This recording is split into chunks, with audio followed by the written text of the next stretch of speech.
Halo teman-teman, makasih ya udah mau dengerin ceritaku.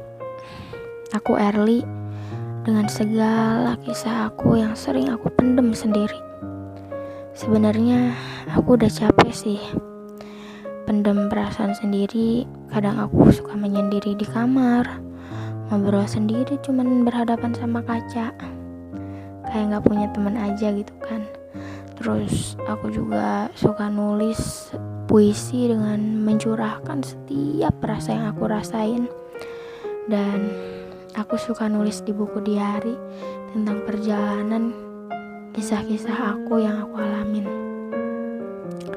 Ya, tapi kalau saat ini sih aku mau berbagi sama kalian, karena aku juga gak mau gitu di sini ada yang masih merasakan kesendiriannya. Kita sama kok, sama-sama memendam perasaan dalam diam kepada laki-laki yang kita kagumi. Kamu gak sendiri, aku juga pernah kok ngalamin. Aku 6 tahun yang terus berjalan dengan cinta dalam diamku yang aku pendam semakin dalam, sampai sahabat terdekat aku aja gak tahu aku suka sama siapa. Taunya aku jomblo aja, gak pernah pacaran. Padahal di dalam hatiku yang terdalam ada perasaan aku yang sangat mengagumi sama satu laki-laki yang buat aku jatuh hati. Masih pada awalnya gak seperti itu sih. Ya udah, aku mau cerita aja ya. Jadi pas aku MTS, aku 3 tahun sama dia. Dan ya aku juga awalnya gak suka sih sama dia, karena kita tuh selama 3 tahun suka bawaannya gak baik-baik aja sih. Kadang kita kalau ketemu suka aja ada yang diributin, meski itu hal kecil. Kadang cuman gara-gara aku ngebagi makanan sama temen aja dia marah. Terus kadang kan kita satu kelompok tuh ya, selama 3 tahun kita satu kelompok dan pasti duduk itu berkelompok. Dan dia kan pinggir aku, dia tuh kayak sirik gitu kan. Kayak misalnya mejaku yang terlalu luas dan nyaman, sedangkan dia sempit, dan dia marah. Terus dalam acara-acara perkemahan juga suka ada acara dimana kayak tuh emang disatuin gitu, sebagai misalnya seksi lapangan. Kita tuh bareng-bareng terus gitu, tapi dia tuh nggak pernah merasa kita tuh emang bareng gitu, nggak merasa kita tuh emang suka dipersatukan. Ya kita suka saling menolak, saling ada aja lah. Dia dingin ke aku cuek ke dia. Awalnya sih gitu,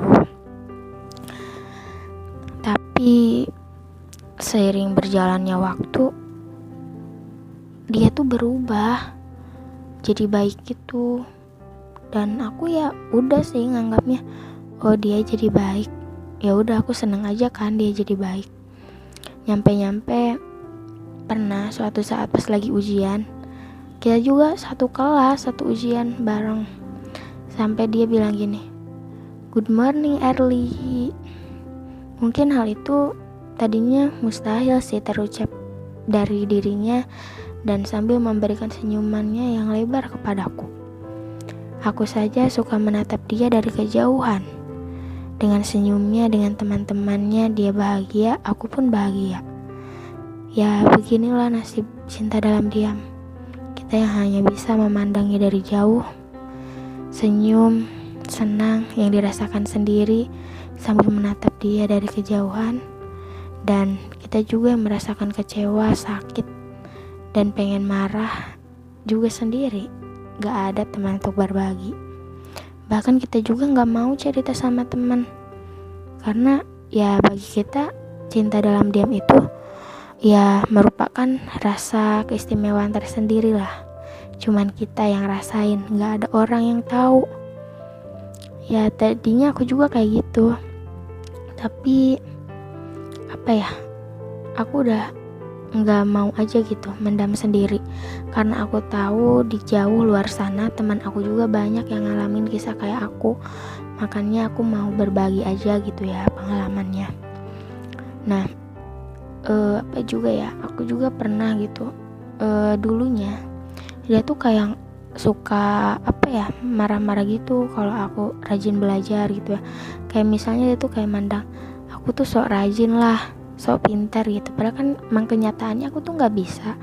Ya udah, aku belajar gitu, tapi dia tuh kayak nggak suka aja gitu lihat aku tuh rajin. Nggak tahu kenapa sih, aku juga nggak tahu alasan dia. Tapi pada akhir-akhir pas dia kelas 9, aku kelas 9 ya, pas kita mau berpisah, dia sendiri yang minta ajarin ke aku. Terus dia sendiri yang mau berbagi makanan sama aku. Dan dia sendiri yang datang ke meja aku buat ngobrol sama aku. Bahkan bertukaran jam tangan. Kata aku, ini orang kenapa ya? Kok bisa berubah kayak gini? Mungkin dia udah berpikir lebih dewasa aja kali ya, untuk tidak menyikapi seorang perempuan terlalu kasar, kata aku gitu di dalam hati. Dan ketika kita satu kelompok pun kita kerjasama gitu, nggak ngeributin hal kecil lagi. Kita kalau gagal ngulang lagi dari awal bareng-bareng, nggak ada yang saling disalahin.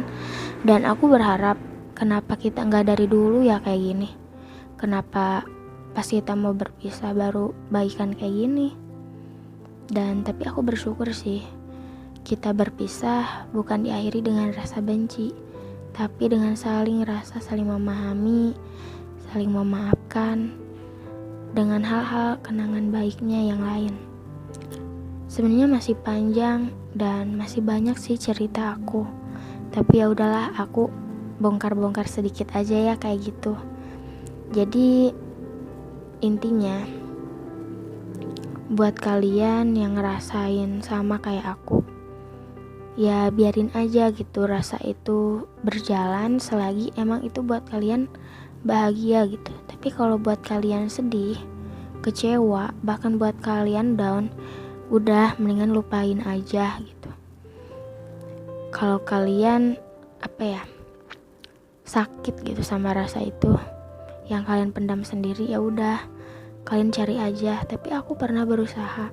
Pas lagi aku SMA, banyak teman laki-laki aku yang baik ke aku, tapi aku tuh nggak pernah gitu jatuh hati sama laki-laki yang lain. Nggak tahu gitu ya, aku tuh udah ngelupain teman aku yang MTS itu, tapi rasanya suka ingat lagi. Nggak tahu sih aku juga kenapa hati aku suka kayak gitu, tapi emang itu adanya, itu terjadi begitu aja. Padahal aku tahu gitu dia tuh udah sama yang lain, tapi ya aku juga coba simpen aja sendiri, nggak ngasih tahu ke siapa-siapa, dan dia juga nggak tahu sampai sekarang. Dan ya aku bersyukur aja sih, meskipun aku nggak pernah chatan sama dia gitu, nggak pernah di save WA-nya sama dia, tapi setidaknya aku masih bisa lihat dia di Facebook ataupun di Instagram. Ya aku pernah sih ngechat dia, itu juga kalau penting-penting amat, tentang kayak ada reuni gitu atau apa gitu baru aku ngechat. Tapi kalau yang gak penting ya aku enggak, aku simpen aja sendiri, dan aku nulis di buku diary, ngungkapin melalui puisi-puisi yang aku buat. Dan emang sih puisi aku sempat berhenti, tapi semenjak aku ngalamin rindu yang kian menyiksa aku ini, karena aku gak pernah ketemu dan gak bisa ngelihat dia lagi dari jauh, aku gak bisa pandangin dia lagi, ya aku suka ungkapinnya lewat puisi. Jadi puisi aku bernapas dan hidup kembali. Aku suka ngungkapin gitu segala rasa rindu aku tuh lewat puisi, lewat tulisan. Dan sekarang aku ngungkapin di sini, di YouTube ini. Dan ya sebenarnya dia pernah sih nge-chat aku. Yang pertama kali dia nge-chat aku tuh isinya tuh tentang larangan ketika aku nggak boleh nge-like foto dia di Facebook. Mungkin cukup menyakitkan sih, tapinya ya nggak apa-apa lah. Itu awal kita memulai komunikasi lagi setelah kita nggak pernah ketemu selama bertahun-tahun. Rindu ini terlalu menyakitkan, karena ketika kita sudah mulai membaik, kita malah harus berjauhan. Aku sudah tak bisa memandang kamu dari kejauhan. Aku juga sudah tak bisa melihat senyum canda tawamu bersama teman-temanmu lagi. Dan komunikasi pun semakin sulit. Tapi ya gak apa-apa lah. Aku yakin Allah itu maha tahu, karena lemah dan kuatnya seorang wanita ketika dia mengolah perasaannya, dan lemah kuatnya seorang laki-laki ketika dia mengolah hawa nafsunya. Dan aku yakin mungkin saat ini kita emang tidak bisa saling untuk memiliki, tapi aku yakin aku bisa menjaga kemurniannya dengan saling mendoakan. Dan aku nggak tahu ya, aku tuh terlalu bodoh yang terlalu rapat menyimpan perasaan ini sampai gak ada orang yang tahu, atau aku yang terlalu ingin, atau dia yang terlalu dingin.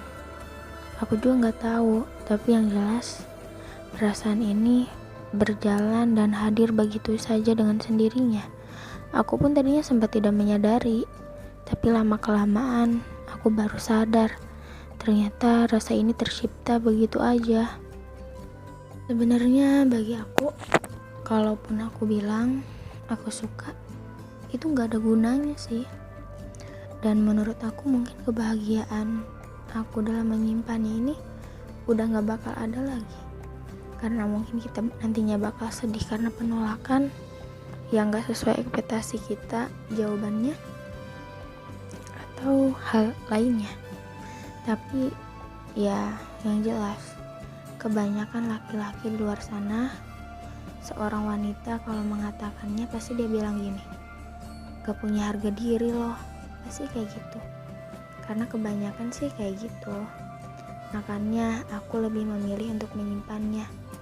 Biarkan aku yang merasakan sendiri, senang, sedihnya. Meski gak ada tempat untuk berbagi, ya setidaknya aku bisa menyimpannya. Karena dalam hati adalah tempat yang terbaik. Daripada diumbar-umbar, orang juga gak bakal ada yang ngerti kok sama perasaan kita. Dan kalau kita bilang pun, mungkin jawabannya gak sesuai ekspektasi kita. Dan itu akan membuat kita jauh lebih menyakitkan daripada rindu yang terus meradang. Makanya aku lebih memilih untuk menyimpannya. Bagaimana dengan kalian? Yaitu bagaimana baiknya sih. Jadi selagi itu baik buat kalian yang sama-sama kayak aku rasain, ya gak apa-apa sih. Selagi itu gak nyiksa kalian, gak buat kalian down, gak buat kalian sedih sendiri. Dan lebih bagusnya ketika buat kalian bahagia, karena pernah ngerasain hal sederhana tapi sebahagia itu. Meskipun ngelihat dia dari kejauhan, tapi kamu bisa sebahagia itu. Ya, hati itu emang tidak bisa dipaksakan. Ketika kita mulut, mata itu diam seperti es, dan kita cuek sama orang itu, tapi hati selalu merasa bahagia ketika kita mengalami hal sesederhana apapun dengan orang yang kita sayang dalam diam. Tapi kalau hal ini buruk untuk kalian, buat kalian down, sedih, kecewa, marah-marah sendiri, mendingan udah deh lupain aja, mending move on gitu. Karena gak baik kalau dilanjutin dan nyiksa diri kalian sendiri gitu. Mendingan ya udahlah, ikhlasin aja dan kuat-kuatin aja, berdoa ya. Karena Allah tahu kok yang terbaik buat kalian apa. Aku juga yakin ketika perasaan itu datang dengan sendirinya, perasaan itu bisa kok berhenti juga dengan sendirinya. Percaya deh, karena aku udah ngalamin semua itu. Ya udah, sekarang kalau ada yang mau cerita dari kalian, boleh ya berbagi sama aku. Jangan sungkan-sungkan. Kalau kalian gak mau sebut namanya juga gak apa-apa. Yang penting kalian jangan ngerasa sendirian. Aku juga ngerasain hal yang sama kok. Jadi kalau mau cerita, silahkan ya. Pokoknya makasih deh buat kalian yang udah dengerin cerita aku.